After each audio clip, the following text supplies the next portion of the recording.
Today. Today. Let's talk about today. Compare national state level, you would have to run non-sale, it's wholesale.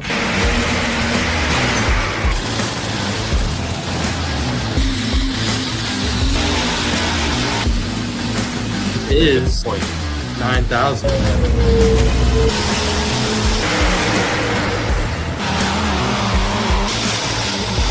The only mistake I made, I didn't put it in the registration booth with the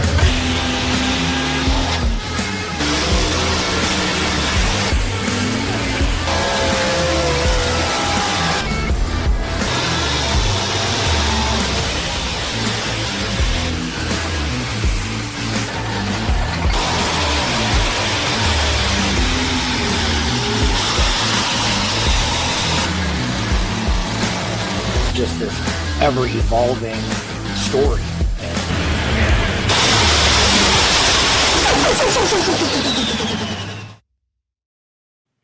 Welcome back to Let's Grow Poland. It's Monday, October 6th. We've got a great show lined up for you. I'm Logan Stevens here with my co-host Randy.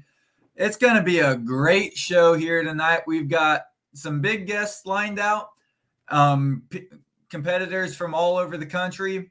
But for now, let's just kick it off. Randy, tell us about your weekend, what you did, and anything exciting going on. Well, we just had we've had a busy week at the farm. Pulling is over with for Ohio. So we actually we went farming all weekend. We cut quite a few acres of beans, got some wheat planted, and then we actually had a executive board meeting yesterday, trying to get things headed in the right direction for next year. So we did do a little bit of pulling, just kind of highlighted the year with our meeting. So it was good positive motion, that's for sure. So how was your week, Logan? It was very busy. Between getting, some people might have saw, and little brother went out with a sprint car running that thing around, and just making parts back at the shop. Your week fills up very fast, but I guess you have to work to have fun. So yeah, absolutely, for sure. Enough about our boring lives. We've got a man here that needs no introduction, and he should be interviewing me because he is one of the great of the sport. Not just him, but the family and everyone around them. The great Adam Kester. Adam, how's it going? How's it going, guys? Good. How are you today, Adam? Oh, not too bad. Just got off work here not too long ago. Went in the house, had my wife made a wonderful dinner, and just jump on here to chat with you guys while we watch a little Monday Night Football. That sounds like a good thing to be doing on this Monday night. I don't know where you are, but it's kind of rainy up here. It's rainy down there in Florida. Seems like it's going to be wet kind of all over the United States for the next day or two. Yeah, it's raining here, so nothing like getting inside and flopping down on the couch and doing a bunch of nothing. Yeah, exactly. You run all summer, and now it's time to just relax. But relaxation can't be too long because next season's going to be right back around. That's right. We got Here, go ahead, Adam. I was just going to say, that's right. We got engines are already lining up at the shop as we speak. So, yeah, the off season isn't really much of an off season for me. Before we jump into some of your Poland stuff, let's talk about Minor Brothers Engines and kind of the whole thing that you are with your engine shop and all that. How you guys, sounds like you're staying plenty busy there in the shop. How many motors, this was one of my questions, is how many motors are out there of yours that you've built over, let's say, the modern version of Minor Brothers engines?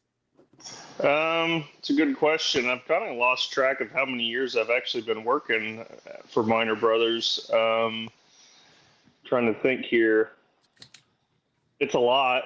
I know that for sure. I would say probably in circulation of guys running in the big three series, if that's the number. I would say somewhere probably in the 120 a year running. There's probably more engines than that running out there, but there's a lot of engines out. Yeah, that's just a huge number, and then that doesn't take into account the number of engines you see back every year getting fresh and ready to be out there and running for the top spot like every other engine builder out there. Yeah, the just the multi-engine classes start stacking up. I think my buddies did some math here.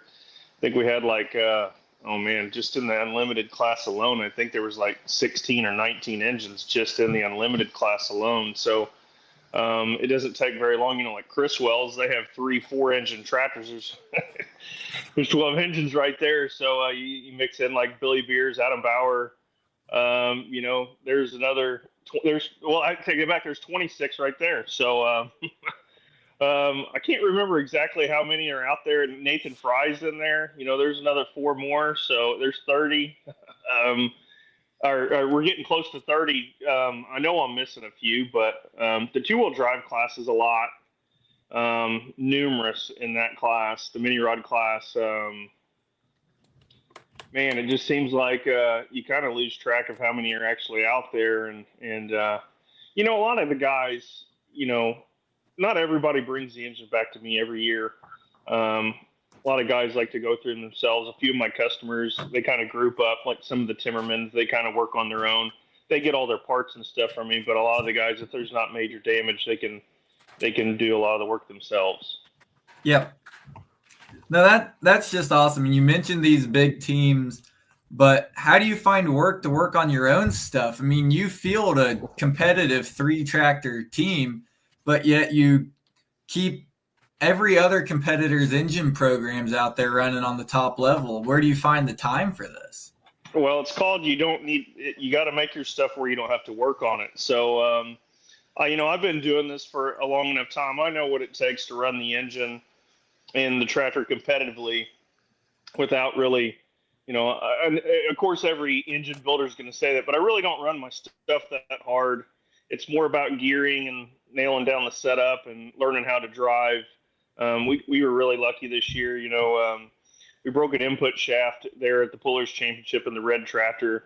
And, we had to drop the paint on that because when it broke the input shaft, it messed up some clutch discs and my clutch. So I put a new clutch in it, and then I dropped the pan just to check the rear main to see how it looked. Everything looked really good. So luckily for me, the only thing I did this year was change oil a couple times and check the valves and the oil filter every pass. So we got really lucky this year, just with a good year for maintenance, and staying on top of the tires is enough work. So if I can do my job and keep the engine program running sound, then it leaves the tires to me, and I think we got a pretty good way of taking care of our tires now. So it's busy, but I have a loving wife that will let me work on the stuff here a couple days, and I can usually try to get that knocked out. And I do have 2 people working for me. They're one now, one's back at school, but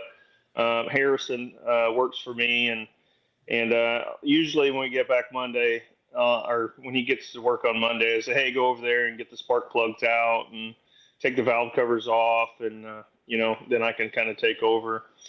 Toby, he comes down during the season a lot of times on Thursdays or Fridays, and he'll do some tidbits around the shop. Usually it's with the rig, making sure it's all maintenance, and generators need oils changed, and keeping up on tires and greasing, and just trying to keep up with it.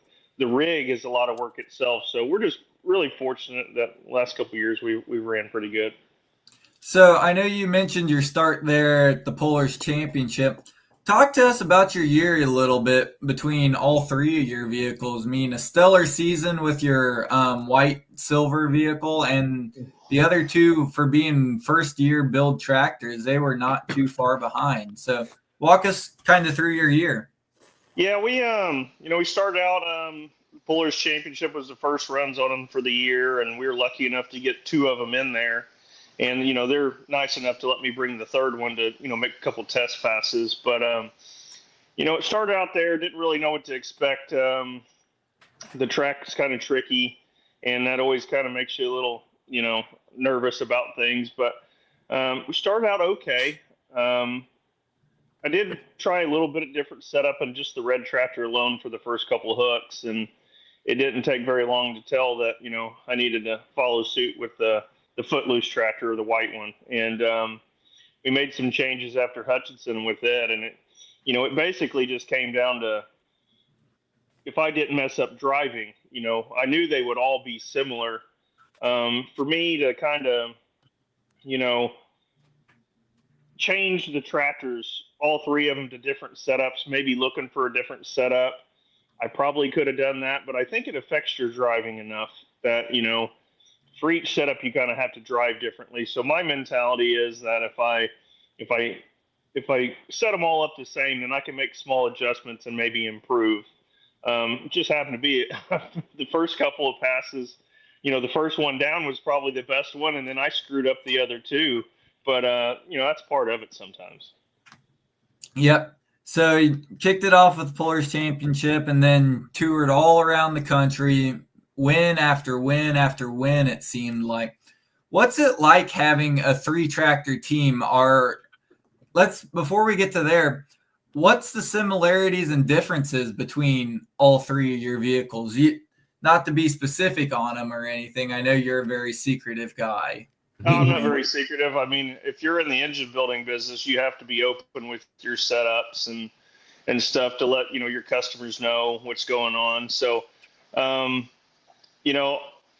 there's not much difference between all of them. The footloose tractor, the white one, it doesn't have a air ride front end on it, which I bought that tractor from Dusty Price there a couple years ago, and it was a new build from him. And I was dabbling in thinking about, either I had to make a change or I was going to think about getting in a different class, honestly. I mean, I just wasn't having very good success, and it just seems like, you start losing interest when you're not running good. And I thought, we'll just build a new tractor. And we originally thought when I got that one, and we took off and it was running good pretty much out the gate. We had to make a few adjustments on it, but it was running pretty good. And so I told Brad Corporal, I said, hey, we'll build another one of these things. And so he's like, okay, I put you on the list. And we started running. And I started thinking, it's like, man, if I ever go down to 2 tractors, it sure would be nice to have 2 identical ones.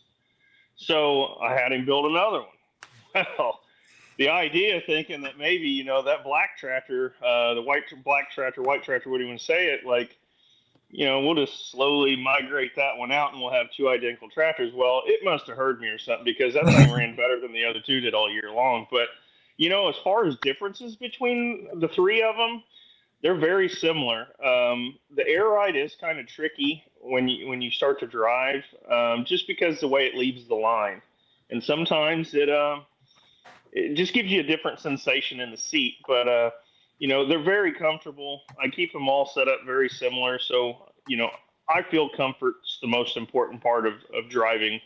If you're comfortable in the seat, you should be able to do good. So we made sure that all the throttle linkages was the same, and, the steering wheel's all in the same position, the seat's the same. And just in doing that, I think it made all 3 of them seem very similar. So do you feel it's beneficial to have even a 3rd tractor compared to these 2-tractor teams? Yes and no. Like getting data and stuff?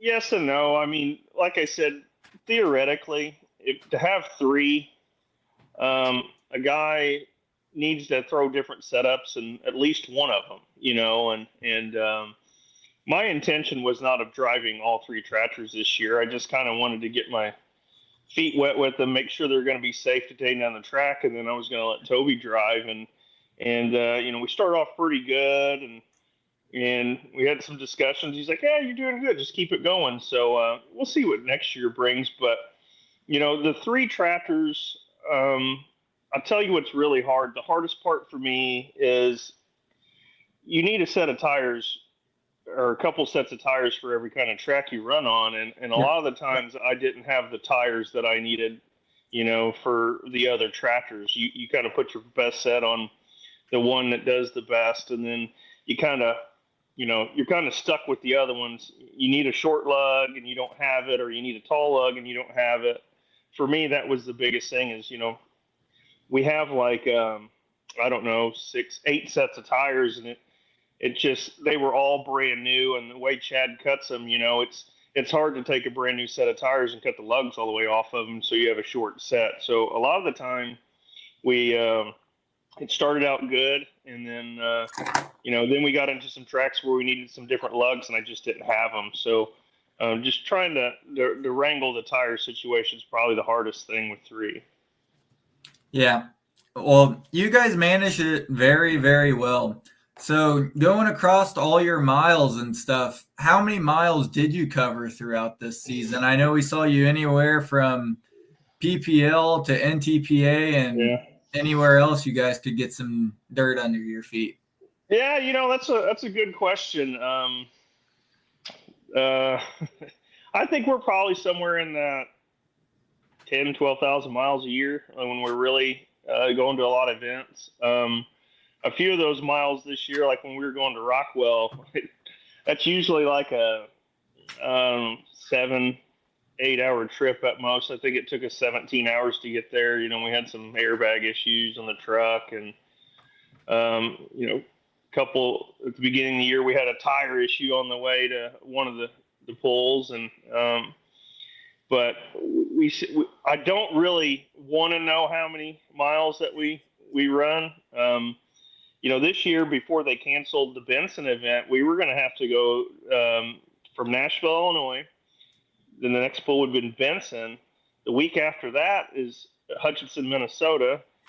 Then you have Farley. And then you got to have Toma the week after. It's like, man, you're just running up and down the road. And then, you kind of get a little bit of break. And then you go to Chapel Hill, Fort Recovery, Rockwell. That's another trip way back up there. And then it's like, every weekend Ohio after that. It's pretty crazy. Like, I feel kind of blessed that I'm in Indiana. But, some of these guys really got to drive a lot more miles than I do. Yeah, I understand that feeling of miles. It seems like it's forever to get to anywhere. Right. Whether it's heading out your guys' way to Goshen or Evansville, or even just we have to cross Missouri to run Nashville, for heaven's sake.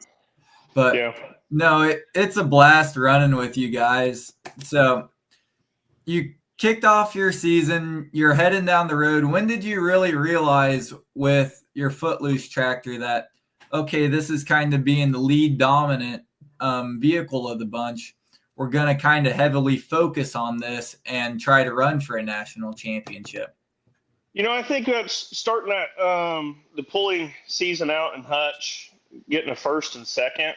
That was kind of, Friday night, the track was kind of tricky. It was wet. And I tend to, if you look at some of the events that we ran at, if the track was really wet, usually I was pretty close to the front. So I felt pretty confident coming out of Hutchinson. We'd started off pretty good with all 3 tractors, and then going to Farley, bringing in a first, a second, and a fourth in the prelims.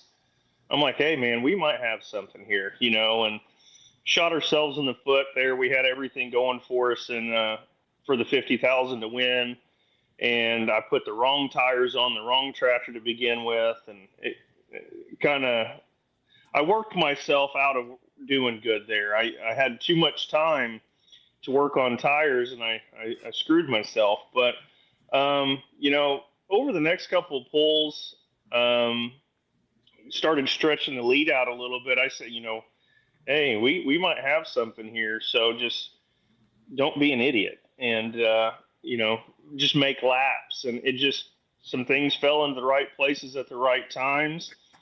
Trust me, there was plenty of passes. You make one good hook at Rockwell, and then the next night we didn't do worth a damn, and you start second guessing, and maybe we should try this, or maybe we should try that. And I kind of went into the year just telling myself, hey man, just run the timing 25 degrees. I can go more, but I don't want to.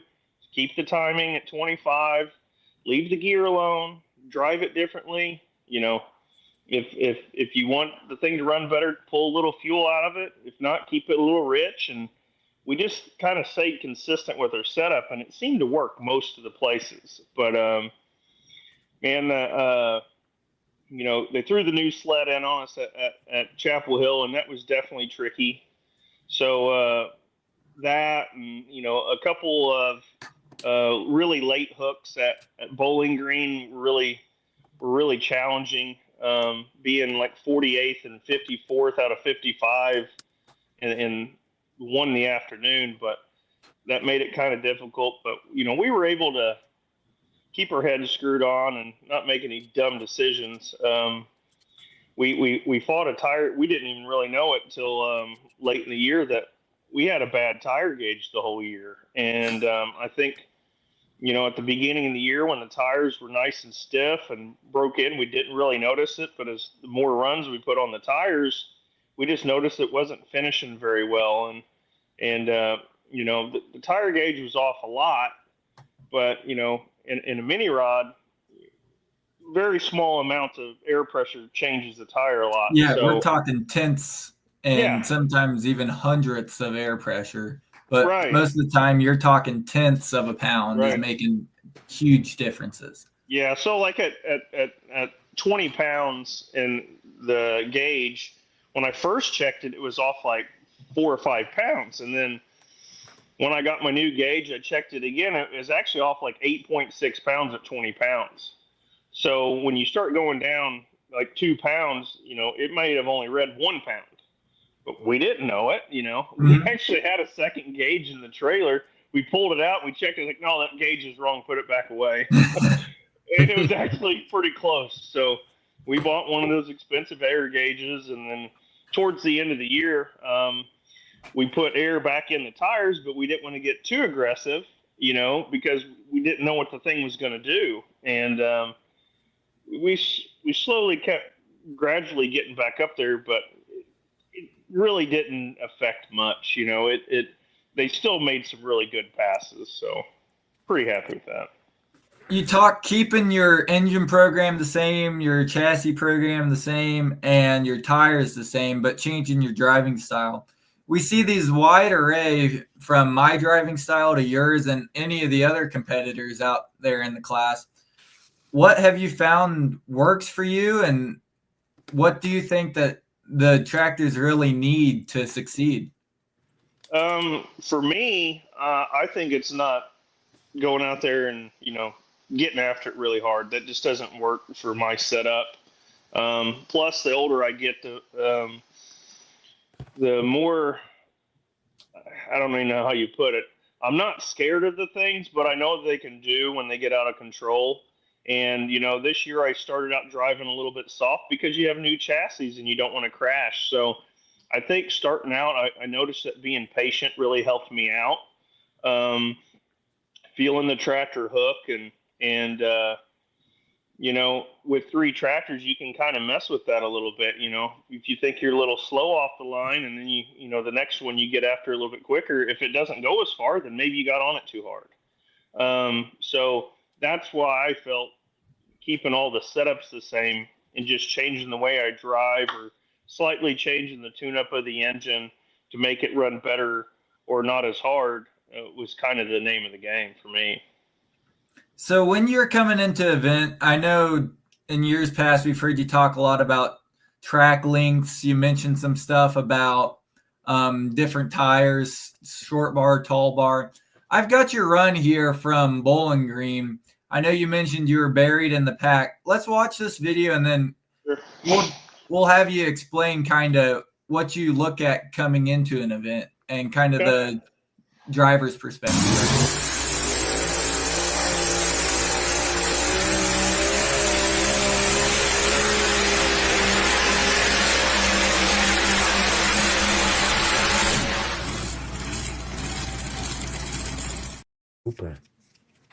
Yeah, that was Saturday night. I think I was second to last there. Track had gotten pretty hard on us, and it didn't really pick up the front end off the line like I like it to. I haven't mastered the getting down the track with the front end glued to the ground like some of the guys have, or but if I don't get the front end in the air, man, it just doesn't seem like I go very, very good. And I would say at Bowling Green, going into Bowling Green, I do it every year. It's kind of like the Enderley. I did it this year too. It's a big pull and you want to win.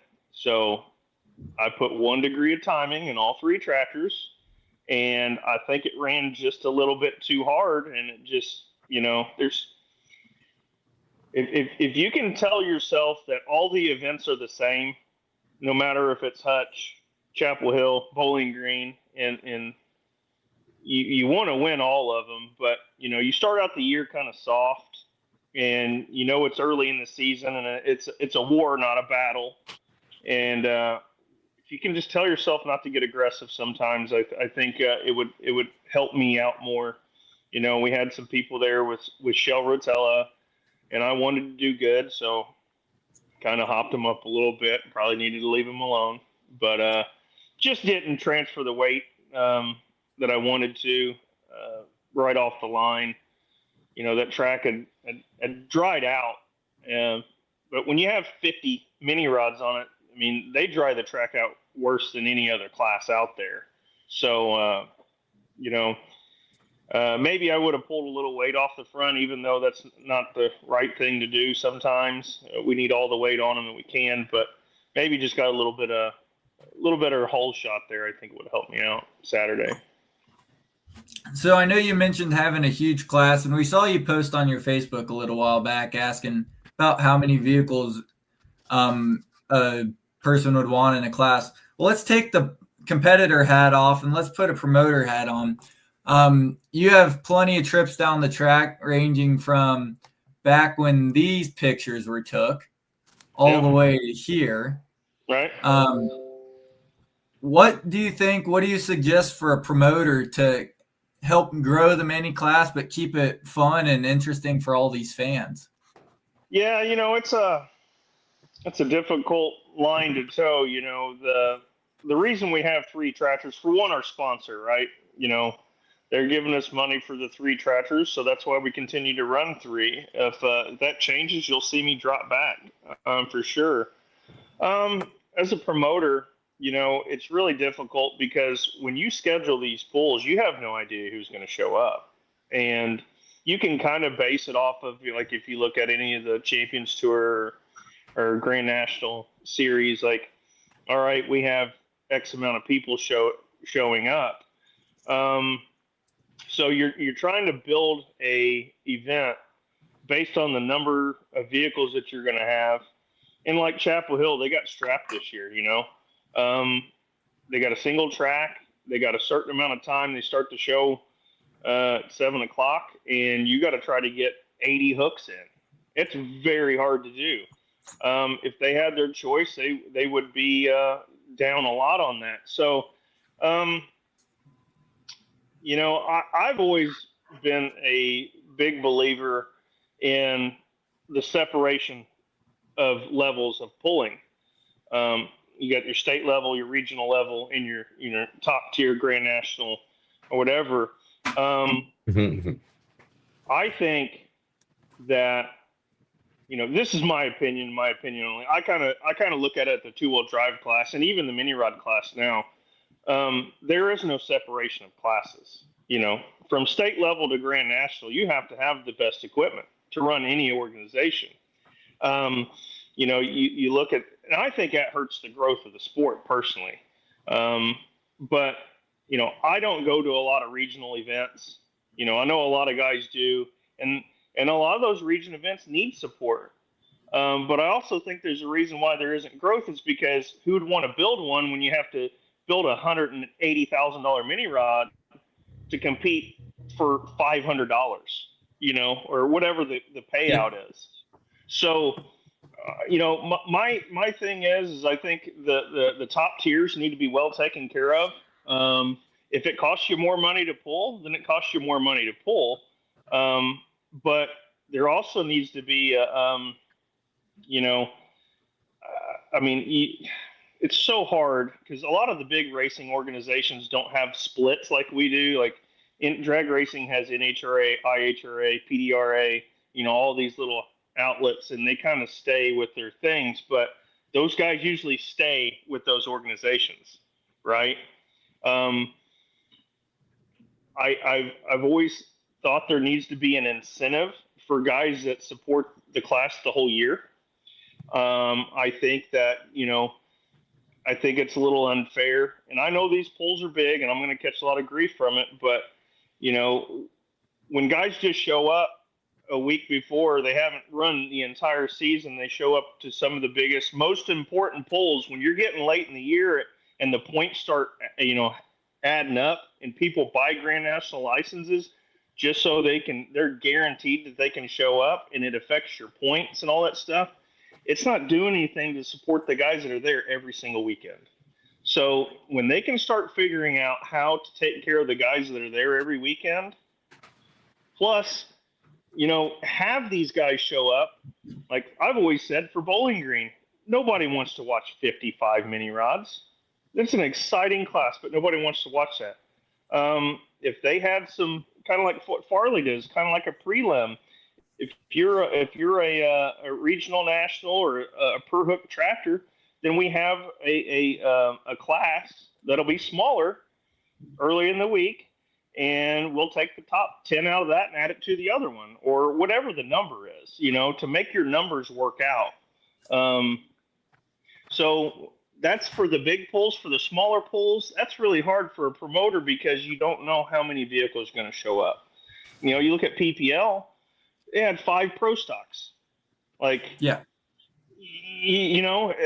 And then you look at NTPA and they have 20 there, what makes those guys go to either of those events is my question. What makes all the tractors go here or there? Why can't we figure it out? A lot of guys get fed up with stuff throughout the years. Guys run with this organization, they get mad, they jump to the other one. They run that one for a while, then they jump back, or there needs to be a split. If you're going to do that, you stay there, and you're going to miss out on a show. If you don't run with them, you don't get to go. But that'll start maybe dangling the carrot for people to have incentives to run with a certain organization. And I think you mentioned it well with more of a separation between the national and state levels, because I know you look 10, 20 years ago where there wasn't as many mini rods out there. There was definitely more of a split between your top tier guys and your state level guys. And I think that's kind of started to go away. But I think another proponent of it is, like you mentioned, the payback for it and building $180,000, $200,000 tractor to run for $500. Right. So yeah, it's kind of disheartening. We signed up for the Galaxy Tour this year, and there was perks to it. There definitely was. If you run good. If you don't run good, you're basically giving them more money. You know what I mean? So.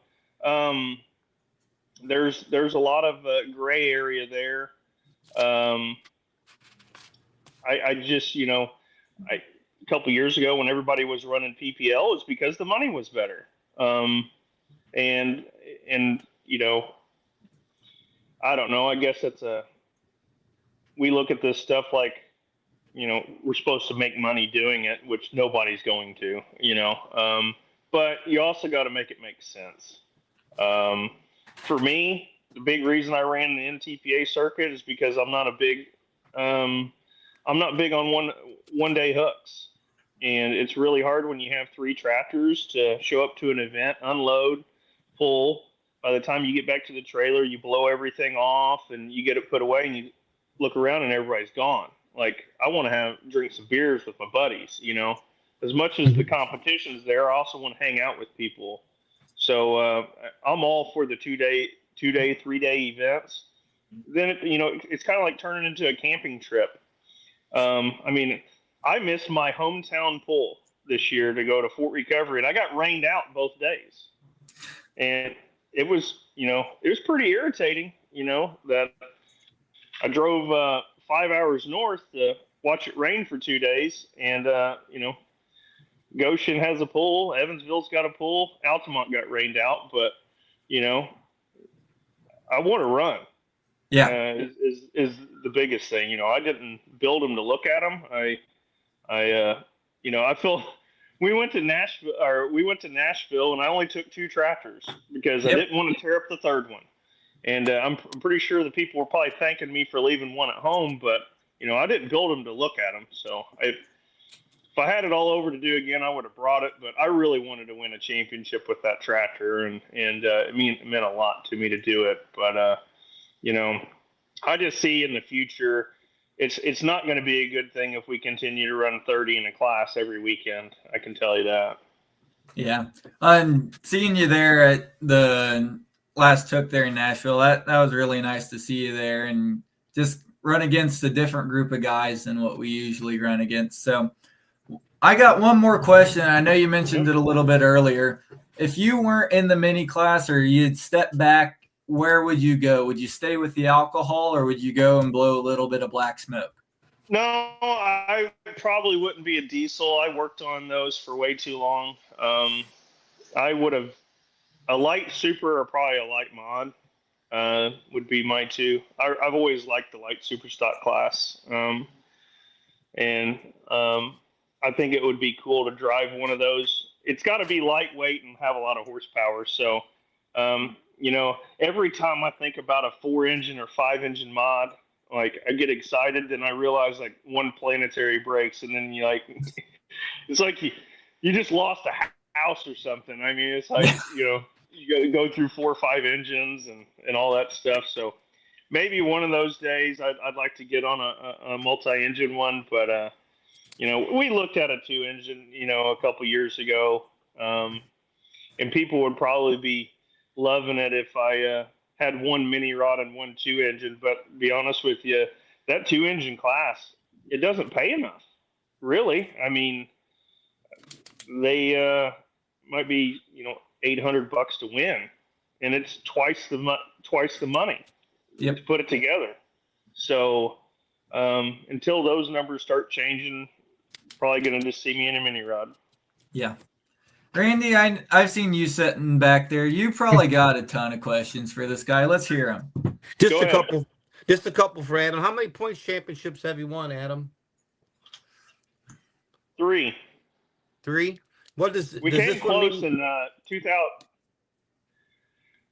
Yeah, this one means a lot. I remember in 2018. I'm going to be a sour puss about this, but we go to Hutchinson, Minnesota, and there's I think 9 tractors there. We had 2 of them, and I got DQ'd for losing a header.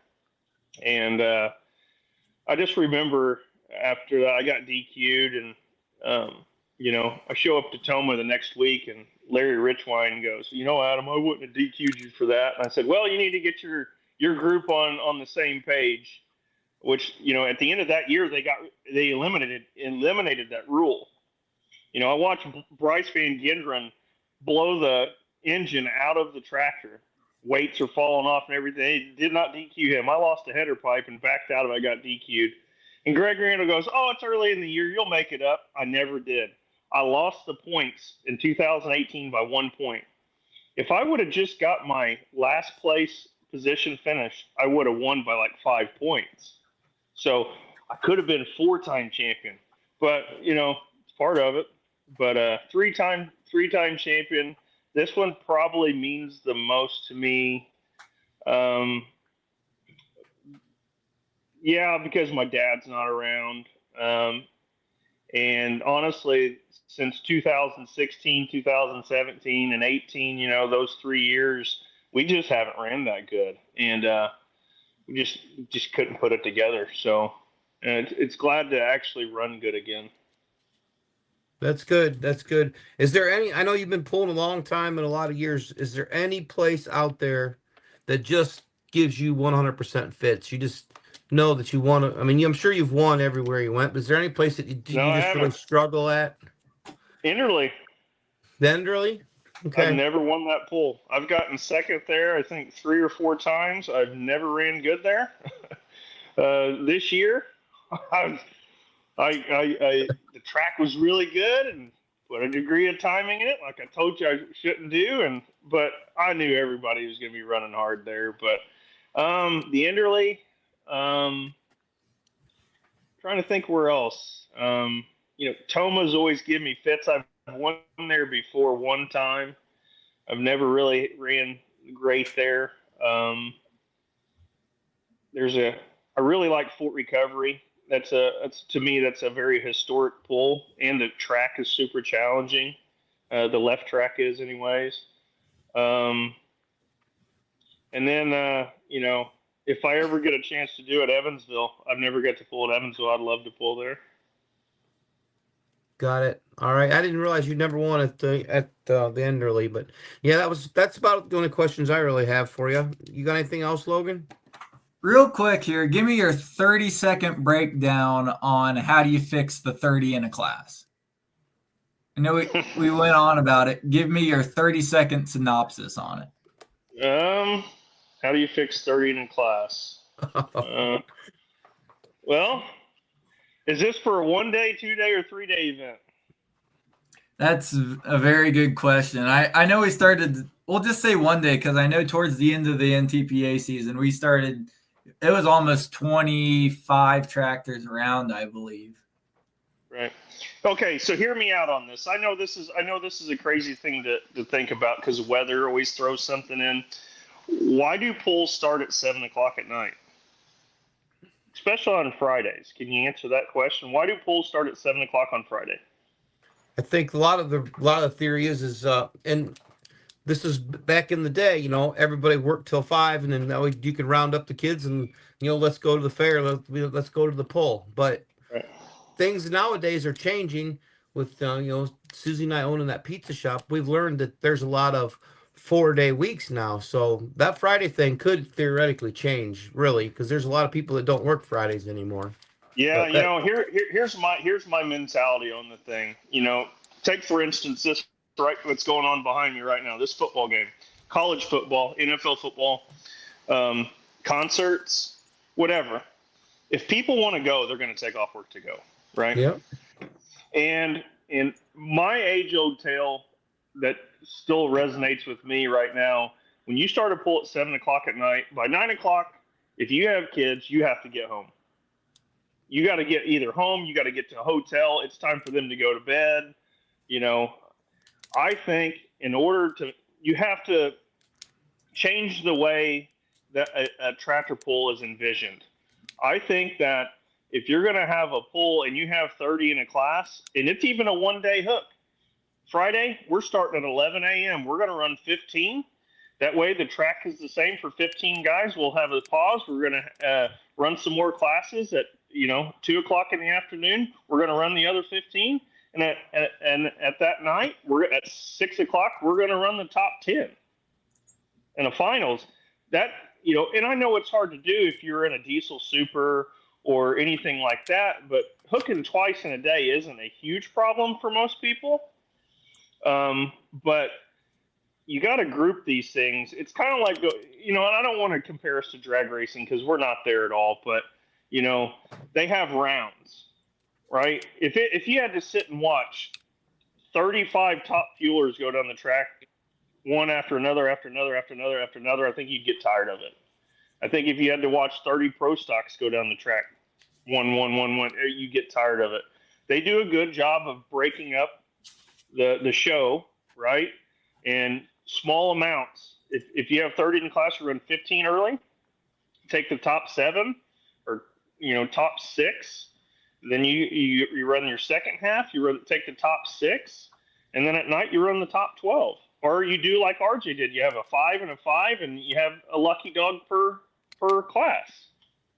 I mean, the weather worked out perfectly for him this year at that event. So that's why it was so successful. I understand that weather is going to be an issue if you adapt that at a lot of places you go. But, man, I think they did a really good job of how that was laid out. And, it was nice for me to only run 2 tractors in one session, one in the other. And you're not you're not just overwhelmed with 30 vehicles. I mean, I you think guys that's kind of understand where I'm getting at with No, that? it gives you a whole different outlet or the whole different aspect to think about it for sure. Absolutely. Plus, in doing that, why do a lot of the guys have 2 or 3 vehicles? One, okay, if you got some money, you can have those vehicles. But honestly, if I drove 15 hours to Hutchinson, Minnesota to get to pull one time, I probably wouldn't go, right? So for me, I like to race. So the more chances I get to race, I think that's the reason why maybe we have a couple more vehicles. I mean, that's why circle track racing is so, it lasts a lot longer. You get to do it for longer. But I don't know if it's totally adaptable everywhere you go, but I think it would be really neat if they tried some of the big events that way. It gives us a chance to run a little bit more. Plus, it gives the fans not such a more of a concentrated dose instead of just getting completely worn out watching that many vehicles. No, that's 100%. The reason we added our second tractor is just more seat time, and you got the trailer space for it. What's another Yeah. 10 foot and 2,000 pounds? Yeah, unfortunately, the mini rod doesn't take up a lot of room. That's why No. everybody's putting them in the trailer. You stack them forwards, backwards, and on top of one another, and you can pack them in there pretty I hate tightly. to tell people I got room in the trailer for 2 more, so I'll never do it though. Never do it. No, but I don't know. I just think that in the world we live in today, like if people want to come to the event, they're going to come to the event. They're going to take off work to come see it, and and that way, if you kind of laid it out that way, I mean, at Bowling Green, I hate to say it, on Thursday, everybody's already there. They let campers in on Wednesday. The people are already there. I know the track crew and the money for the events, but I guess in some of these things, like you look at Bowling Green, you don't want to run anybody away.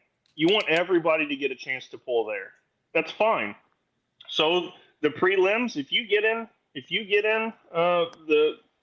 the regional and the per hook, and it puts you in the big show, and then you're running for the big money, or whatever. But you don't want to turn anybody away. But I mean, make an event out of it. I mean, you go to the U.S. Nationals, they're running cars on Wednesday. That event goes Wednesday, Thursday, Friday, Saturday. They're running rounds during the big show qualifying, and people are there all week. Fans can come out early in the morning. They can watch till they get tired. They can go home. For the diehards that want to stay there all day and watch it, you got entertainment all day, and maybe the kids actually get to see their favorite class go, and instead of keeping their eyes pried open till midnight, trying to watch a semi or watch the Unlimiteds or a pro stock, and it's 12, 1 o'clock in the morning before the show's over with. I think it would be a better show, if it got done early. Well, Randy, you're the guy to put this. Maybe you try this with a couple OSTPA events and report back a year from now on your findings. Yeah, we don't have any. Hopefully, we get the point where we have 30 in a class, but we got that 8 to 10 average, so we're pretty lucky there. Well, I tell you what, man, the OSTPA circuit, and I don't want to hear anything negative from anybody on this, but I'm sure I will. But OSTPA is probably like the oldest running organization. You guys do a great job of putting on a show. You run the classes through really good. You have the right amount of vehicles. I think you guys adding the mini rod class was like an awesome thing. Now, will I get to come pull any OSTPA stuff? I doubt it, just because there are a lot of single day hooks. But I think that the way OSTPA runs their events, I think, is top notch. I think you guys do an excellent job.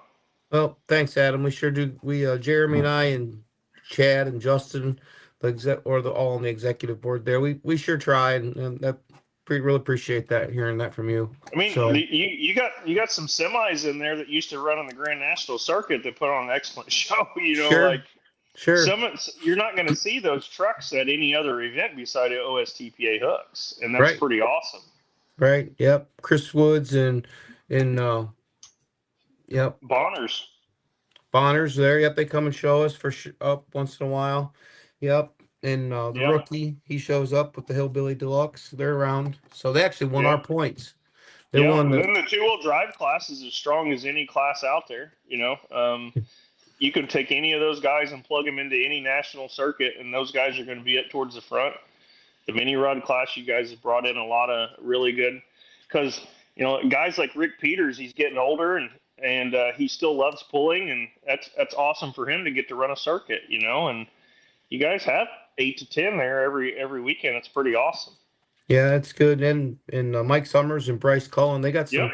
they got a couple pretty bad hot rods right now. So Oh yeah, man. Everybody that's in that class right now is really tough. yeah. Can't mess up much, and these guys will get right by you. Yeah, I think Cody Edwards, he built that brand new one, and I think this was first year. It was his first year out, and he was only like one or 2 points behind Mike for the points championship. So he's he's going to be tough, and for sure. So how can I guess nobody gets to ask you this question, because this is something I've always wanted. What does it feel like to ride in a sled behind a mini rod? Oh, I tell you, Adam, and I'm very blessed to be able to have that purple thing in Ohio. That's for sure. There's a lot of people that like pulling that around, but it's but I tell you, like when you have 3, so it's a little bit different. But like when you drive one vehicle or 2, you get yourself kind of tensed up and ready to go pulling, and the way you go. Well, I still have 8 or 10 more to go, and it's I tell you, you got to be on your A game at every minute. And the first night after I ran it, like, boy, that was fun. And then the next day, I'm telling you, I thought I had been beat to death. I thought I was in a bar fight. I'm like, got myself so stressed up and worked up in there, and I'm like, Mo, I'm telling you, what happened to me last night? But yeah, it's a lot of fun back there. And so I think it would be awesome. Maybe I know the cab's pretty small in those things, but maybe we can sell like buddy rides in the sled, strap them in like a 5-point harness and a helmet and a neck brace, and because watching some of the videos, it looks like a hell of a ride in there. It is. It sure is. And and even on the mechanical side of it too, you'd be watching, like looking right over top of what you're seeing. I could, when somebody misfires or whatever, and when that thing starts to turn a little bit, the tail whip, it gets to be pretty intense back there where I'm at. Right. So you're begging probably for a wet track too, so you can actually see what's going on in front of you.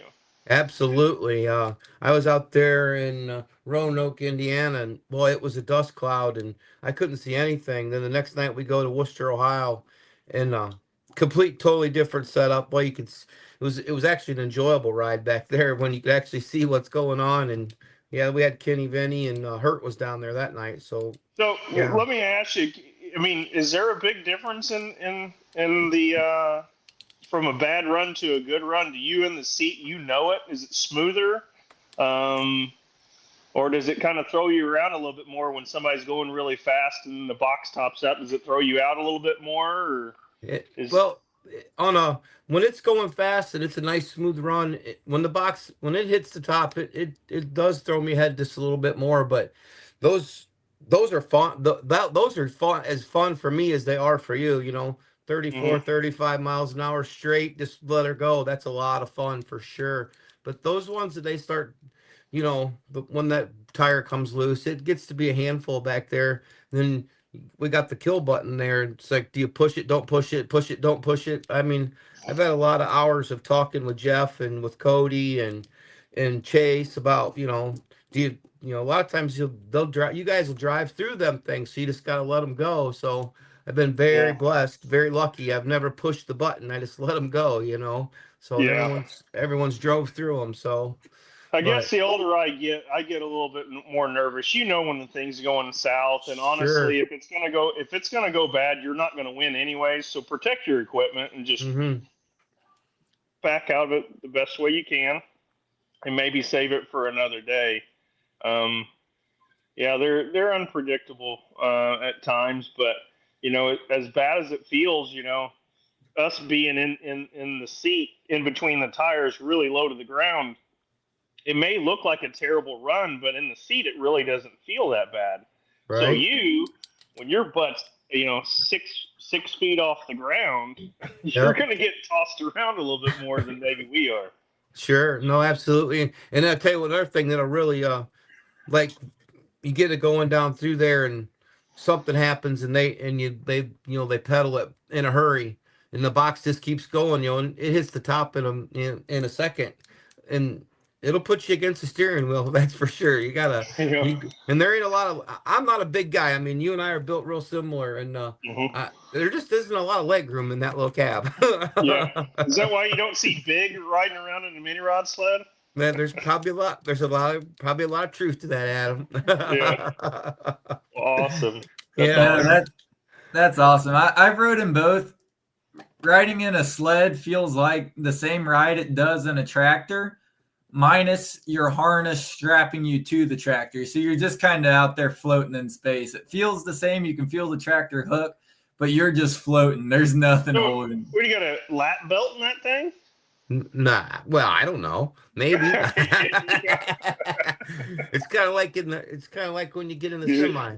You're supposed to hold on to the damn thing, right? That's right. That's what I do. Just pull that. Just like when I drive the Kenny's truck. When we drive the donkey, you just get a good bite on that steering wheel and put your thumb over there by the kill switch and turn on the green light. Yeah. One thing my dad taught me. We had a chassis one time. A guy built it, was a drag racer, and he kind of tilted the spindles back a little bit, and what it does is it wants to self-correct, right? That's what they do in the drag cars to keep the wheels that usually go straight. So when I drive, I don't put my thumb around the steering wheel. I put it on top, because if you ever turn the wheel and it comes down and it tries to correct, that's how my dad broke his wrist. Okay. Wow. But I've seen guys grab that steering wheel like down here like this. You got more strength down here or up here or whatever. It's got to be a challenge to hold on to that thing. No, it is. Like I say, but it's when you could tell in the first 20 feet. By the time when you really get it, when you come with the throttle, I can tell if it's gonna, like Logan says, when that thing hooks and we're on a pass. Let's go. It's a lot of fun. Right. That's for sure. But. And I've not done it. I mean, I've been around this a lot of years, but, obviously just buying it this year is my first time running it, but, been around them a lot, but it is a lot of fun. That's for sure. More fun than a big sled.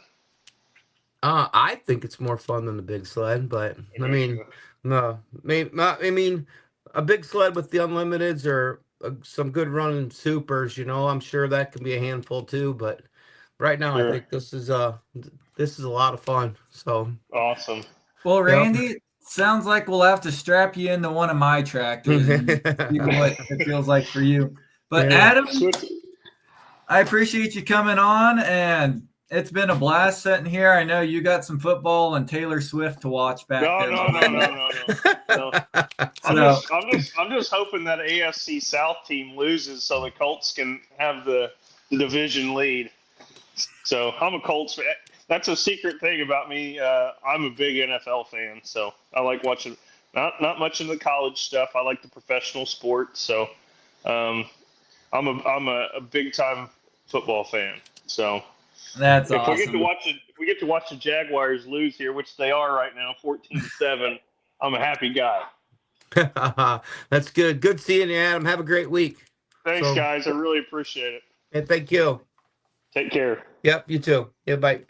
And there's a good shot. I'm telling you, that's when it's fun. When you can not have to hit a break, just sit there and the friend rocked up like that. Here comes our current points leader, Adam Kester, draw number 896. There's 1,000 numbers, and that's what came out on the automated draw.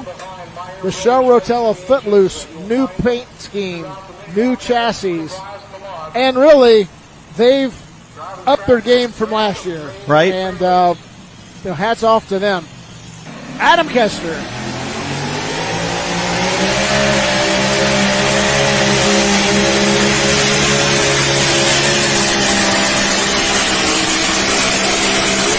And there's a good I shot. was. I'm telling you, whew, that's when it's fun. When you can not have to hit a break, just sit there and the friend rocked up like that. That's when. Well, there you go, folks. The one, the only Adam Kester. Gonna make a little change here, Andy. You want to introduce your next guy? What's that, Logan? Gonna make a little change. You want to introduce the next guy here? Mr. Cole Sidecheck. Yes, sir. Yeah. Cole's gonna come see us from all the way from Columbus, Texas. Let's bring the old man on.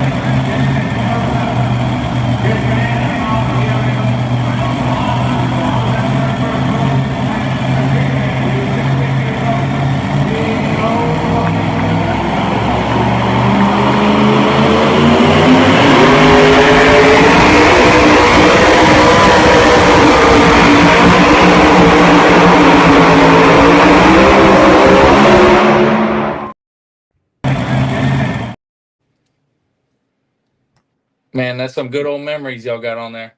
Good old memory there down there at the Freedom Hole. Cole, how's it going?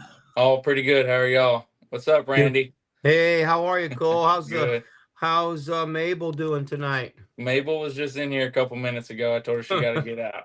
Oh, come on. Everyone's got to see Mabel. Tell her to put them glasses on. She's a lot of fun. How's everybody at home? Everybody good? Mom, Dad good? Everybody's good. Everybody's good. Kids are getting big.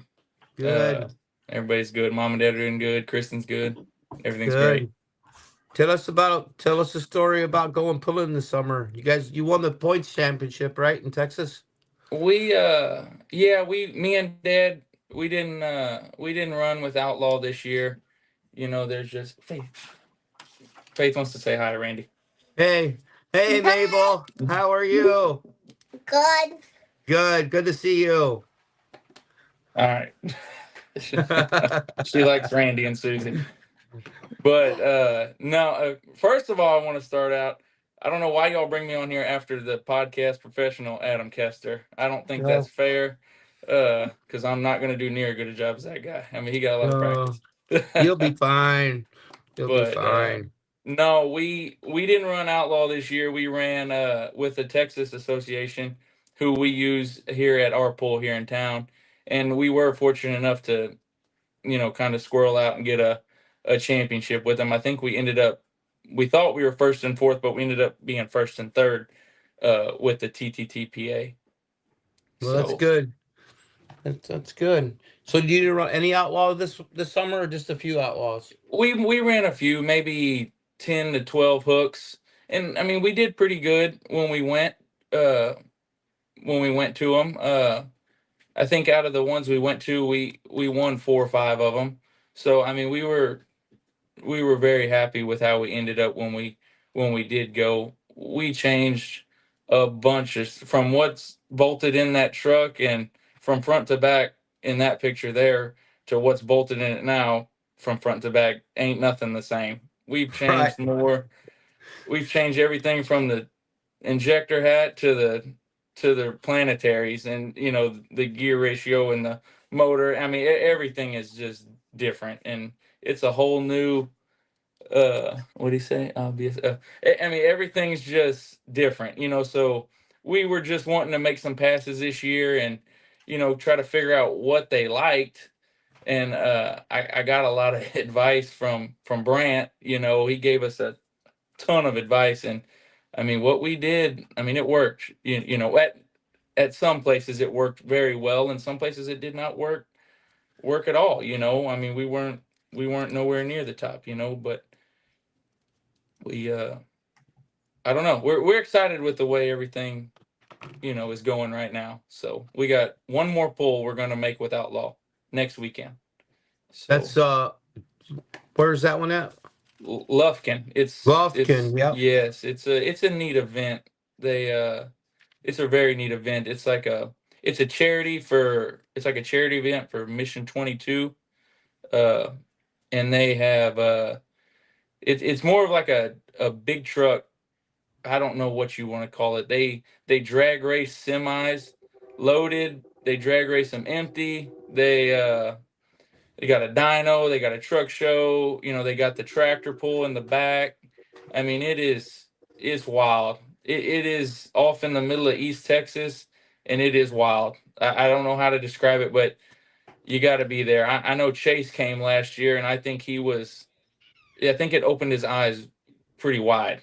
I mean, it was probably 4,000 or 5,000 people there, off in the middle of some pine trees, watching this tractor pull. So it is a neat event. It's something you need to go to one time. I mean, more than once, but if you can, you need to go. But it's just so late in the year, and everybody's farming, and it's tough on a lot of people. But luckily, we don't farm, so we can go pulling.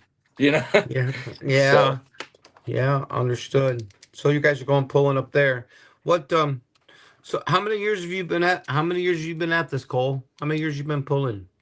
man, I started when I was 16, which should have been around. What am I now? 32.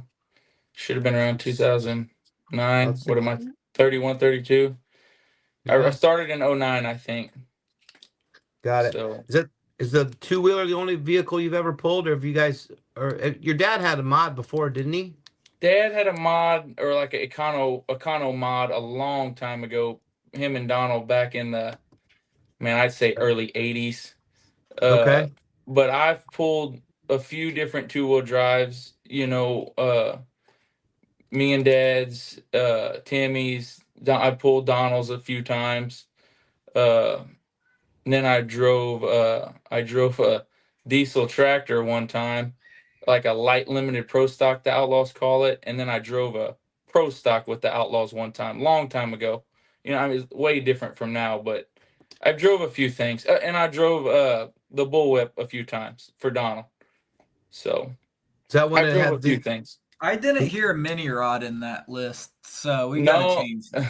no, I never pulled a mini. Me and Dad owned one. We Yeah. owned one. We owned one for about a year. We bought it from the Outlaws. Were going to do a mini ride class in I think it was like 2018, 2019, somewhere in there.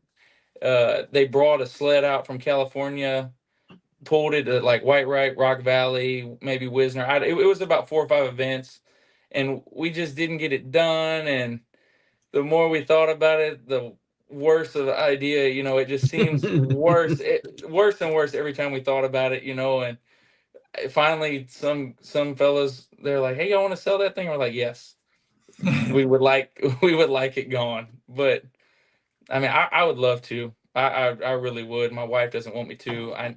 If I could lose about 20 pounds, I would be all in. But we I don't don't have know who you need to talk to with the Outlaw, but bring that back because that would be a whole heck of a lot closer for us. Aren't you from, like, where are you from in Kansas? We are from, let's see, good roundabout directions from you. We're an hour south of Kansas City, and that puts us an hour out from McLouth, which you guys have been to. I see that flag behind you. It's a good looking flag. Yeah. Okay, I know where you're at then. Yep. In the area. I got you.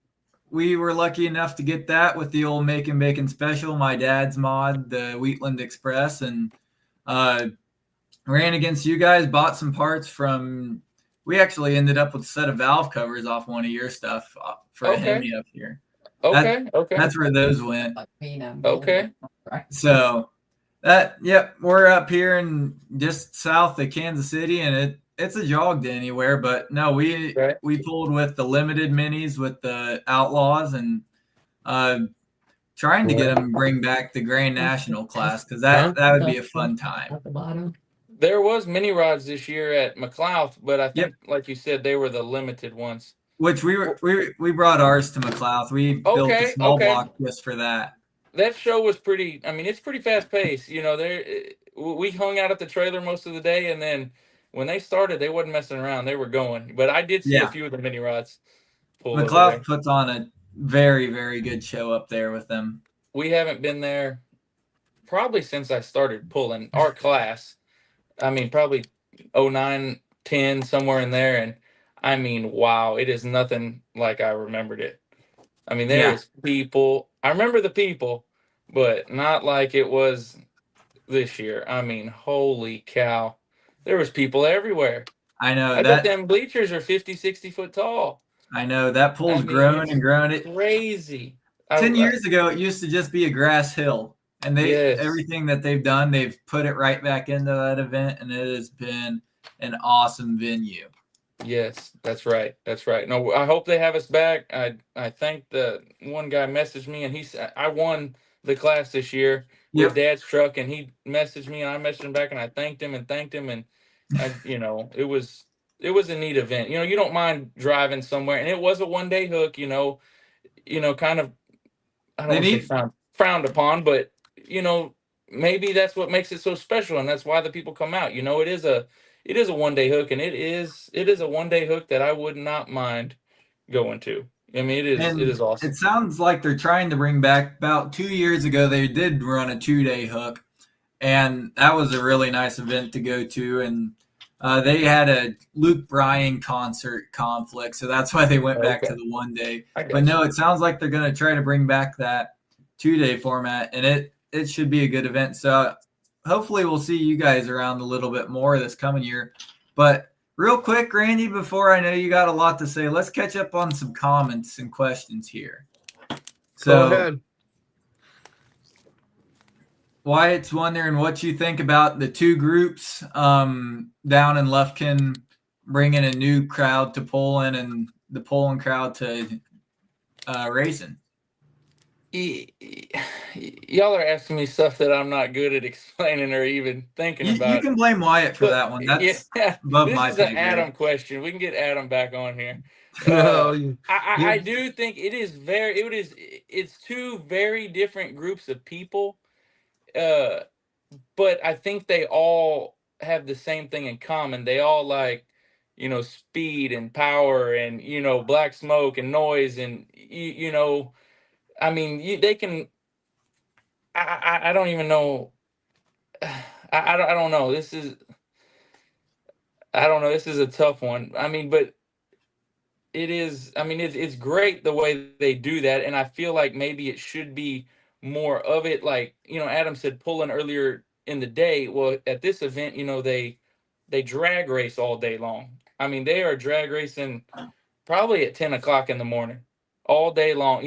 These semis and all that. I mean, it is constant entertainment, and it's constantly something to watch and something to do. And it is neat. A lot of the pullers, we go over there and we watch. And I mean, would I ever go to as a puller, would I ever go to like a big truck drag race? I mean, yeah, I probably would spend the money and go, and support an event like that, but I don't know if there's anyone around here, and I feel like a lot of people would, a few pullers would, I mean, it's something different, and it does bring, different eyes to tractor pulling, because then people are already there, they paid their money, and they get to watch another 3 hours of entertainment, So I think it's good that more people will see it. I don't even know if I answered the question, what he was asking, but I don't. Sure.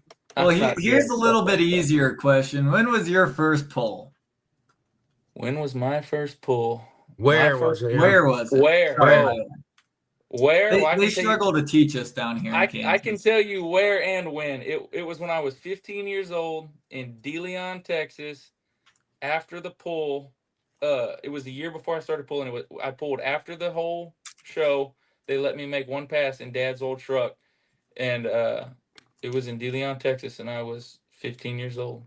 And I'll never forget that. Never even opened the butterflies all the way up, scared to death. Have you and your dad always had buckets, Cole, or have you guys ever had a body truck?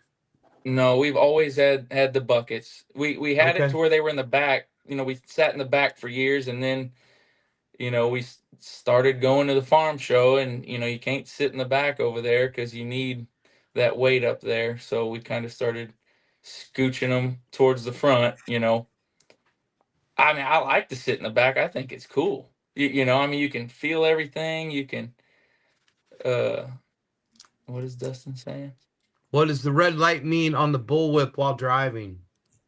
Well, I think it means you're over revving, but honestly, it was wounded every time I drove it. I never had like the full fun ride, where it would get up and go. It had like rocker arm breakage every time I drove it.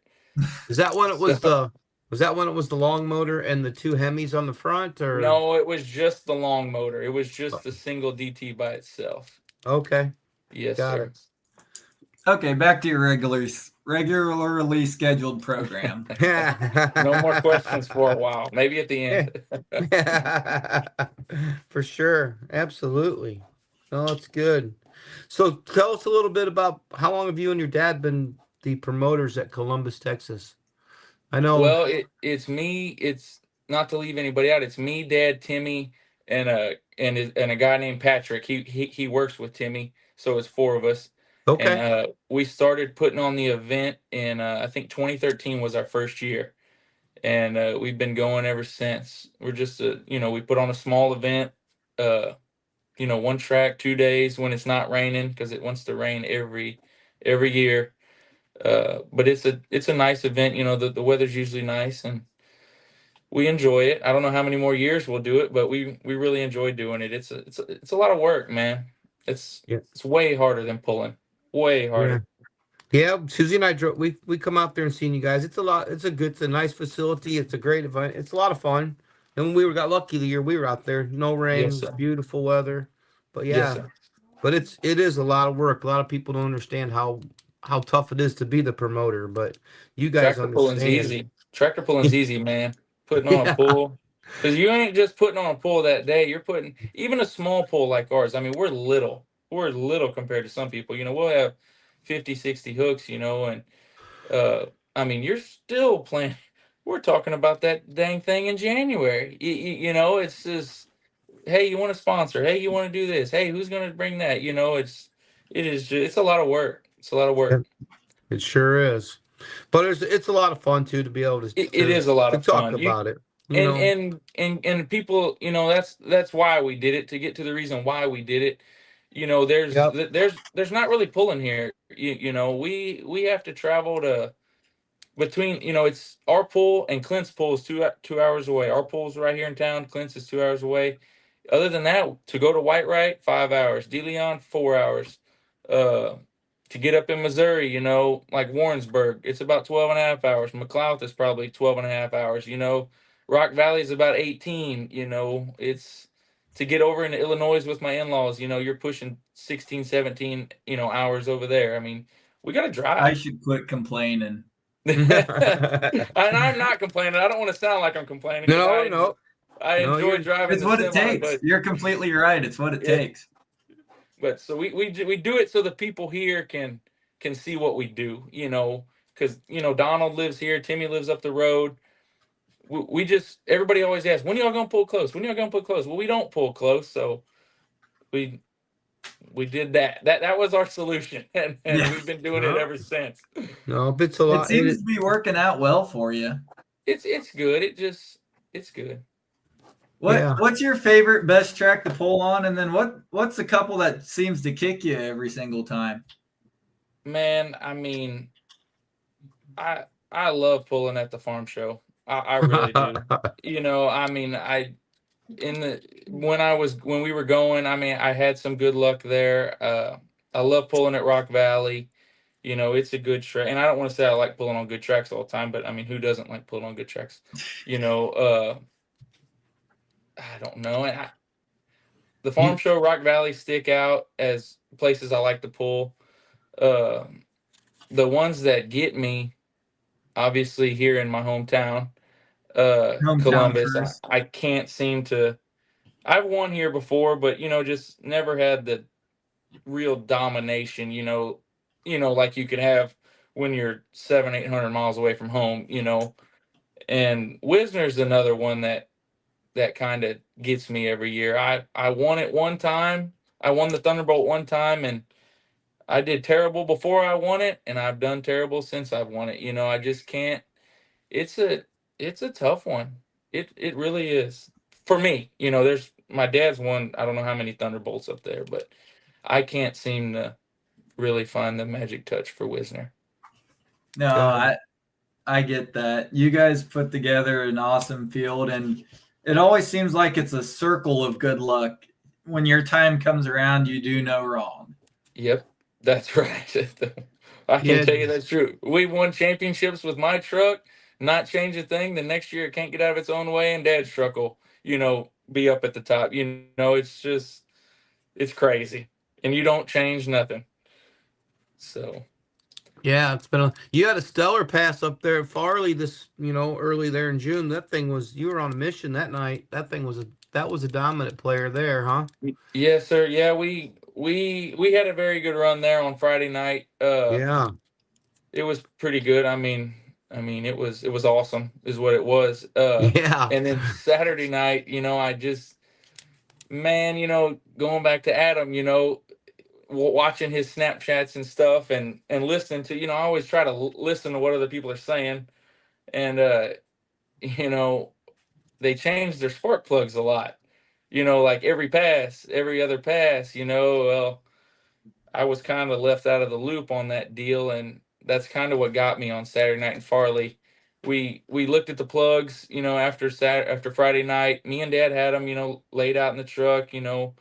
That's when the combination was fairly new, so we had a couple hot ones, couple cold ones.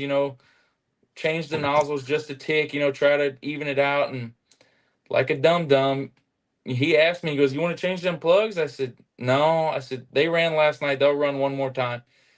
Well, they didn't. It made it to like 250 something, and like number 3 spark plug pushed the inside up in it, and it wasn't running on all 8.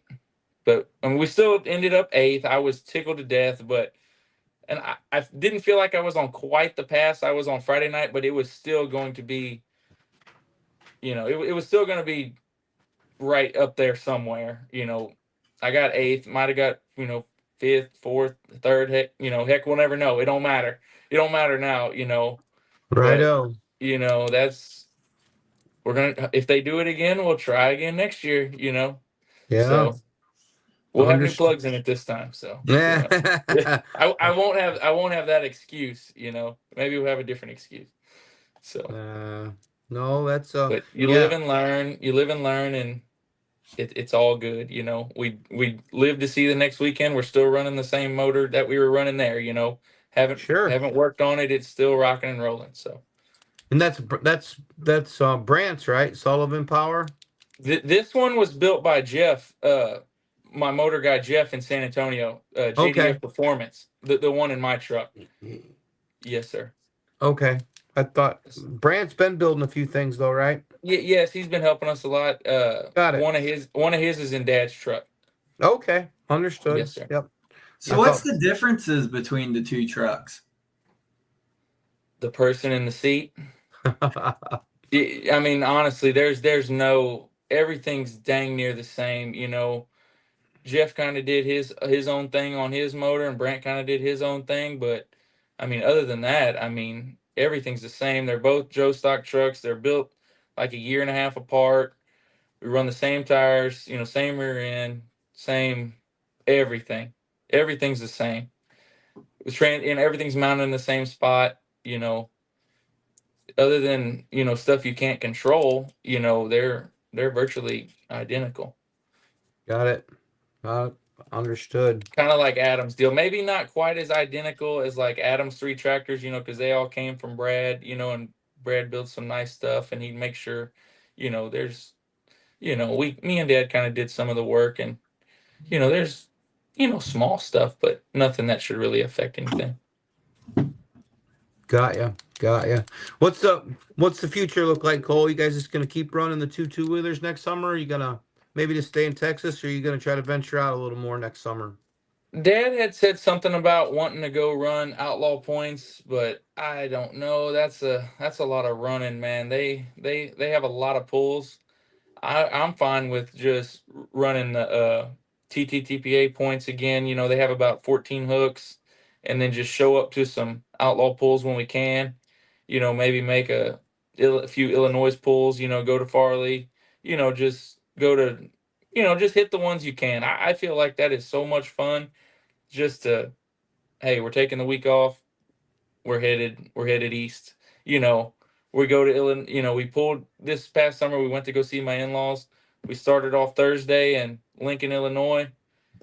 Went to Mercer, Missouri with outlaw. Ended up in McLouth with outlaw. Went back over there, hung out. And then hit a couple more pulls on the way home. Just go where you want, do what you want. So my plan, maybe run the Texas points, hit a few pulls. Dad's plan, he wants to run outlaw points. So we'll just see. We'll just see what happens. How We'll see. how many how many 2-wheel drive events do the Outlaws have, Cole? Bet they got 24, 25, somewhere in there. Yeah, It's a lot. That's like running Ohio points. Yeah. Yeah, it's a Yeah. lot. But hey, Ohio's one state. Yeah. Outlaw covers about 6 or Yeah. 7. Yeah. And I'm not knocking them. Don't no, I'm No, not knocking them at all because no. what they do, it works. It works for them. And the people who sign up, me and Dad did it for years. We did it for about, I guess, from 2009 till whenever John was born in 20. What was he? What is he, 3 now? I guess he was born in 22. So we did it from 2009 to 2021. Every summer, every outlaw event. If we missed it, it's because I don't know. We didn't miss them. We went to every one of them. Right. And there was times when it was 26, 27 hooks, 28 hooks. So Yeah. it's a lot of work. And we asked Logan asked Adam how many miles he thinks he drove last summer going pulling. You guys probably drive, 25 or 30,000 a year going if you went outlaw pulling all those years, huh? I think we would put on about 30 to 30, a little over 30,000 when we would go to all those pools. It's Yeah. 300 to Oklahoma, 250, 250, it adds up. Sure it does. Yeah. Yeah. It adds up At 25 times, it gets to be a lot. Yeah. Right, Absolutely. right. And we would Absolutely. try to stay up there. Dad had we don't really have truck drivers now, hardly, just us guys. He had more employees back then, and we were able to stay going. Now we do more of the work, me and Dad, and we got a couple good guys at the shop, and we try to do more of the work ourselves, and just try not to be gone so long. I got a family, but Right. you never know. We might get a wild hair, and we'll do it again. We're definitely gonna do it again, but maybe not right now. Yeah, we need to get you to shipper over here. Come and see us. I know you've I always do. talked. When we're hanging out in Illinois for a week, I do need to just drive away. I've never drove. I can't get across that Indiana line yet, so I'll have to cross it. Yeah. I do want to come play. Yeah, it'll be fun. I know you want to come up here that second week of August for sure sometime. Oh you yeah, one day. Yeah. One day. Yeah. Yep. That's a lot. That's a lot there too. I mean, man. Yeah. Man, that's going back to the 30 per class. Now you're talking 60, per class. Could be. Absolute. Yeah. You talk about sure. fair. I don't know how fair that is. So, Yeah, you're right about that. Pretty tough sledding there some nights, that's for sure. But what else you got? Logan, didn't you have a wild ride this summer? I saw. We had a little bit of a tumble there in Adam Kester's hometown. Yeah, I remember that. When he says that he's never pulled his hometown, well, he needs to, because that's a darn good track. We were pushing for everything that these CJ Hurd chassis had, and we never have upset one of them, and it finally fought back a little bit, and it was pretty quick in the run too. I mean, it was. It came out of the hole, reared up, and it got ugly very fast. So it was more of a learning moment because it about did the same thing to me there at Nashville, Illinois, the first night. So I miraculously I don't know how I did it, to be honest, pedaled it, saved it, and still went like a 295 for a 7th out of 15. Okay. Really, all we hurt was we murdered a tire that was dry rotted anyways, and a set of fenders. So I got you. We really got out very lucky on that because it could have been bad, but no, we were gunning for all that it had, and we knew that we knew there was a line, but we didn't know quite how close we were to that line. Right. So it's only our third full season out there, so we knew it was going to happen, and it's one of those learning experiences. Yes, sir. Yes, sir. So Yeah. it's not as scary as you'd think. Stuff tends to slow down and speed up. I don't I know. I feel know like it's happening pretty fast. it likes to go pretty quick on you. Right. But no, I've had my fair time. Made a couple passes in the seat of a two-wheeler when we had one year and a half back, and two-wheelers drive so much. They don't drive. I shouldn't say that. They do drive differently than a mini, but just the feeling of being out front of your tractor rather than sitting right on the rear end is right. It's very, very weird for someone that's drove minis and mods. That's what we struggled with when we kind of moved from the back to the up to the front. You know, I mean, when you sit between the back tires, I mean, you're there. You know what's going on. And but that was also 10 or 12 years ago, and now I feel like maybe you don't have to quite wait as long. That's the next thing. I feel like with the sleds changing and the tires have changed, maybe you don't have to feel that second bounce or that second tug down on your tire. I don't know. Yeah, you definitely don't feel it as much in the front as you do the back. The class big thing with the two-wheelers, I mean, we've seen the addition of Nichols coming out with their tires. We've seen huge changes with power plants, and then even with sleds, they're toying with everything around, trying to stop the bigger tractors, but yet with these lighter classes, still getting them to run good. Yeah, that's what I was kind of getting in my own head at Farley on Friday night. Everybody knew it was a good track. It wasn't no hiding it. It was a killer track, and I was like, man, I've never pulled this sled, and Dale Nelson went out there and it was up and down and left and right and everybody's. But then some guys would go out there and just stab it and not go nowhere, and then some folks would drive it too far and it's like, holy crap, like what is gonna happen? And then I was talking with Kelly Nichols and she had a rough ride there. I mean, it's just the new sled had me kind of worried, but well, we'll talk this. So night. A little while back, 3, 4, 5 years ago, we picked up, as you guys know, down there in Texas or might know, Kenneth Popham. Yes, sir. The old fast forward truck. Picked that up, and we pulled it at Cowtown and a couple other events, McLouth and around. We're like, we can't figure this truck out. Well, we pulled our heads out of our butts, took a step back, and realized the last time this truck pulled, they didn't add so much moisture to the track. The tracks were not what they were. The tire technology was nothing compared. From a CPEC to a Nichols is completely different. You look at the sleds, they're completely different. So we had to go and, okay, we're changing gear ratio, weights, rear end components. Like it's a complete, you need to build a 100% different truck compared to 40 years ago. Yeah. That's right. And I mean, I feel like you have to stay up to date on a lot of those. That's what, you're talking about the old frame and stuff. Hell, we looked at ours and they're not but 10 years old. And, 2 or 3 years ago, me and Dad were struggling. I mean, it's no way to hide it, and is it the truck? Is it, this? Is it that? I mean, building new trucks had crossed our mind, sooner than later. But, we changed other things, because who wants to go drop, quite a bit of money, on 2 brand new truck, you know what I mean? Because if we're gonna do it, we're not just gonna do one. We're gonna. You got to do both of them. You got to do 2. If you change one, you got to change both. So.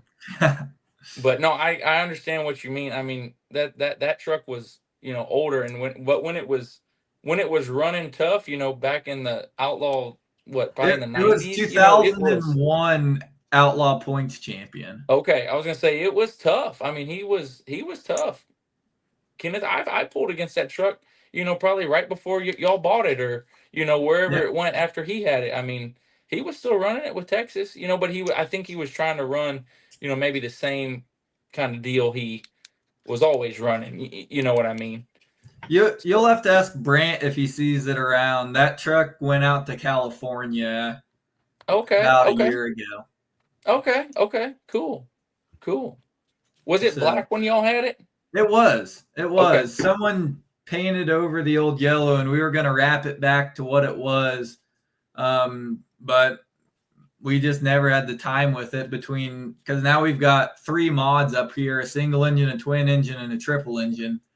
Okay. And between those and the minis, we just didn't have the time to do the truck. And someone's like your deal with the mini is, oh, you want to buy it? Okay, we can move this along, and we'll pull the motor out of it, and we'll figure something else out to do. So right. no, when we had it was a good running truck. After we made those changes, it hang with Oberste and all of them around here. So Okay. Yeah. But Old Bill. Bill was tough. Yeah, he was tough. Bill. No, and then you mentioned Jeff there with JDF, and we just run all of his injectors on stuff when we can, just to be different, because BF6s are fun. They are, and I mean, I really truly think, like you asked Wayne Purser, like he ran them. Me and Dad have never ran them because we weren't able to. Not saying we weren't able to. We would had to unbolt them every time. You know what I mean? Just to get them in the trailer. You know, and I always wanted to, and Dad was like, "Man, I don't. You know, that's just more mess stuff we got to mess with. What if we leave a line loose? You know, what if you do that? You know," and he was right. You know, but I always thought that thing was neat. You know, yeah. And Wayne swears up and down it works. You know, I can agree with you with that. You know, he's proven it works. So I mean, you take like a big and ugly injector where you have your butterflies out like this, versus now you take and you stand them straight up, and your air goes right into your supercharger rather than coming and crashing into itself. Yeah, and if you look at truly a lot of the great new idea. A lot of the new injectors, you know, they're making them narrower and, you know, a little taller. Yep. You know, like 2 holes instead of 3. You know, I don't know. Mike Janis, he's been great to us with that, and yeah, that's what way he's going with stuff. They're more tall than wide, and they flow astronomical numbers. So good. So, Randy, what do you got? Oh, that's just about all. That's about all the questions I got for Cole, because I don't know. I talked to him quite a bit, so I thought I would have a lot more questions, but we went through them. We covered it all last week. Yeah, we did. I think we talked on the phone twice last week. We did. But yeah, it's a lot of fun. So I guess the only thing the last question I got is, you know, like, what's your why? Why do you do this, Cole? Why do you guys go pulling all the time? I mean, I don't want to say because it's all I've ever known, but I feel like it's all I've ever known. Like, you know what I mean? We work quite a bit. I mean, we work a lot, you know, and I mean, hell, it's just it's all I know. You know, we work and we go pulling. You know, it's just that's about the only way I know to describe it. It's all we've ever done from when I was little. You know, I didn't always go with Dad when I was little, but you know, a few years before I actually got to compete, you know, it was every weekend. You know, right? With outlaw event, you're pulling. You know, every weekend. You know, and I think one year we went 35 or 36 weekends out of the year. That's outlaw and TTPA, you know, included. You know, we loved it. You know, it's awesome. You know, but now I got a family, you know, and wife and kids, and it slows you down a little bit. But I mean, Michelle enjoys it, Faith not so much, and John, I think John likes it. You know, he's still pretty little, but you know, we're trying to make it a little easier so that the family can go. You know, that's the whole. You know, when it's just guys going for all those years, you know, it's just jump in and go. Don't worry about nothing. You know, we don't need that. We don't need that now. You got wife and kids. You got to accommodate a little bit better. You know, got to have a little nicer stuff. You know, make it a little easier down the road. Sure. Yeah, I know we've met a lot of. Well, that's how you and I met down Louisville a lot of years ago. and Yeah. it's been a lot. We've got to meet a lot of really great people for sure. Get to come out and see you guys. It's a lot of fun. So that's for sure. But I hope I can see you there again soon. yeah, I hope. I, I will I hope see I, yeah, what they say. yep. So Hopefully I'll be sitting on the roller there at the bottom of the ramp. right. So it's the way well, at least I think so. It's what I've been doing for the last few Good. years, 4 or Good. 5 or 6, something like that. I But did Good. not know that about Randy. what did I? Yeah. Yeah, that's what Vaughn and Big call me, and Donnie Roller Randy. Yep. Gosh, that's a heck of a place to watch the pool from. That sounds awesome Right? there. Yeah. But he's on the wrong end. Nah, I'm on the wrong end, but that's okay. He's on the Somebody's starting line. the starting line's just as important as the finish line. The starting line might be more important than the finish line. Yeah. Yeah, I always tell people they always say, how many years you been going to Louisville? I said, oh, I don't know, a few. A And few. we've been down there a few years, and they say, yeah, so many, some people like, yeah, so and so's got 10 or 12 trips down the track down there, and I said, yeah, that's only one class for me. I get to go down there about 60 times a night, like Vaughn and those guys. It's a Right.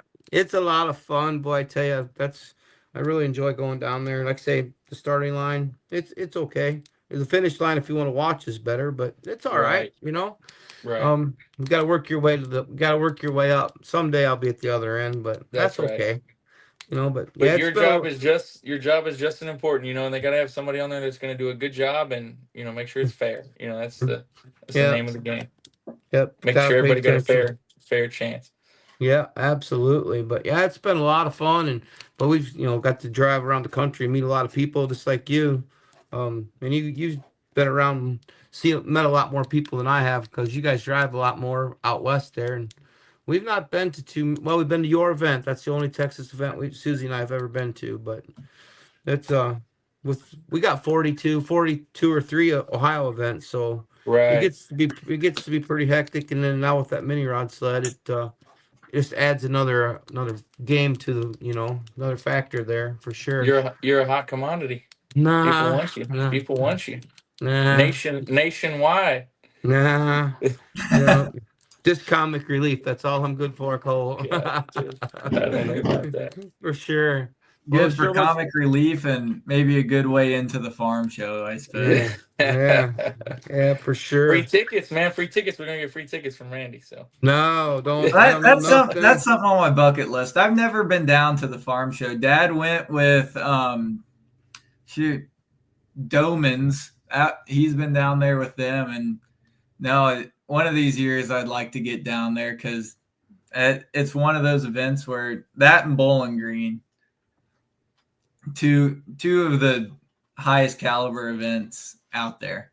I've never been to the Bowling Green, but I've been to the farm show a few times, and I mean it's just cool, man. It's because it's all week long. There's what I mean. It's all there's something to do. It don't matter what you like to do. There is something to do. If you want to go tour something in town, or you want to go walk around and buy drill bits, I mean, there is something to do. You don't even have to be tractor pulling related, but it's a neat event. So and maybe that's what tractor pulling needs more of. Is events with something to do. I don't know. So there's always some after hour shenanigans that you can't talk about.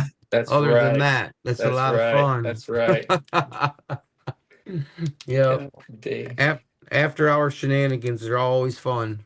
We stay at the trailer, man. We stay. I used to do that, and then I started doing better when I started staying at the trailer after the pool. So that kind of reflected, in my results at the farm show. So yeah, I understood. I can't help myself. I stay around the trailer once in a while, but I can't help myself. I'm still young enough. I gotta venture downtown. Right. Maybe on Tuesday. Hopefully on that Tuesday we can go for a ride and go check it out. Absolute, for sure. Absolutely. So yeah, that's all I got, Logan. I mean, it's great talking with you, Cole. Thanks a bunch. I really appreciate you coming on and talking with us and having some fun tonight. So Yeah, I that's appreciate all I y'all. got. So I think we'll roundabout wrap this up. It's been a great show. It's been a pleasure having you on, Cole, Randy. It's always a blast, and I guess until next week, we'll figure her out again. yeah, I gotta go trucking. I got a load of Jersey barriers sitting on the Kenworth that's got to go to Columbus, Ohio yet tonight. So I suppose I got to go to work now. Oh, fun's over. All Uh, righty. Well, Well, I so appreciate it. yeah, Thank y'all. thanks. Yeah, Thanks thanks a for lot, having me on Cole. here. Yeah, Yep. thank you for everything. So, all right, have whatever. a good rest of your night there, boys. And All until right. next time, see you next week on Let's Grow Pulling.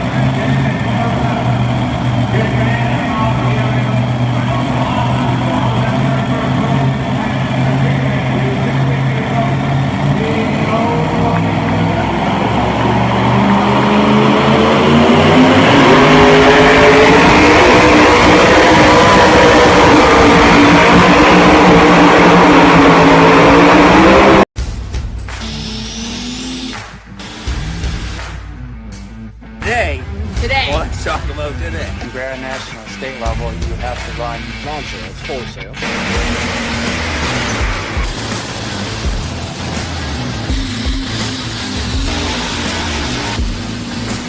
Is 9,000.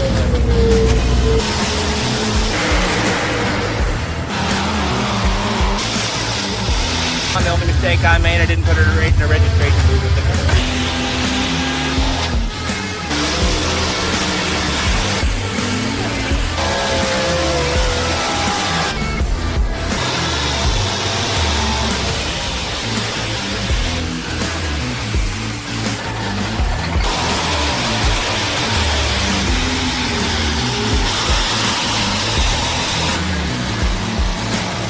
Just this ever evolving story.